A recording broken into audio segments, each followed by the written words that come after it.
Hello everyone, in this new episode of No Sweet Talk, we are going to discuss a very important aspect, that is bottle feeding.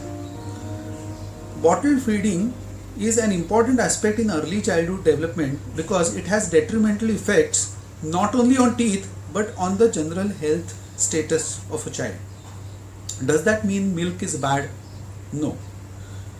Bacteria which cause tooth decay require presence of sugar in the diet, and with the presence of sugar in the diet they colonize, but once they colonize on the teeth they can ferment all sugars including lactose in the milk. So if the child is introduced to sugar early in their lives, then the bacteria which cause tooth decay, they accumulate on the teeth surfaces in the plaque, and even the milk sugar, that is lactose, is broken down, and the fermentation of all sugars by the bacteria leads to formation of acids which dissolve the tooth enamel. This is the process of tooth decay. To assess the effects of different types of feedings, we conducted a study, and my former student and now a practitioner of pediatric dentistry, Dr. Priyanka Acharya Marathe, is going to present the findings of her study. So let us listen to her. When the child is born, parents are also born. And as parents, everybody wants to give the best to their child, be it food, clothing or anything else. So the best recommendation for the feeding practices in infancy is put forth by World Health Organization that says exclusive breastfeeding for the first 6 months of life and continued breastfeeding up to 2 years of age or even longer if required. But unfortunately, some parents resort to other feeding practices like bottle feeding their children.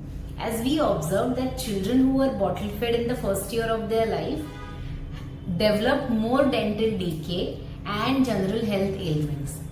Also, the children who were particularly bottle fed at bedtime had higher chances of developing dental decay.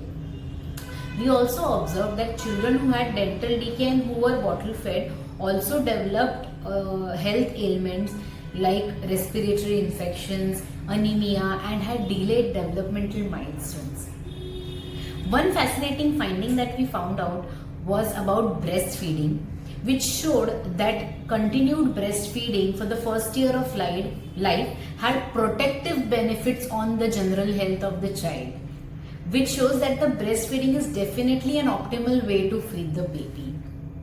We pediatric dentists are one of the first few caregivers who see the child in their first year of life, and hence we are in the position to identify not only their dental difficulty but also their general health.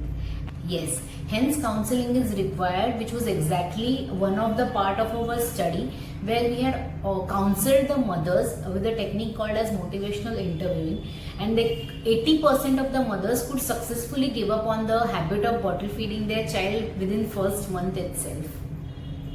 So the healthiest decision for a healthy beginning is nothing but breastfeeding your child and not substituting it with any other liquid, especially any other liquid that contains sugar.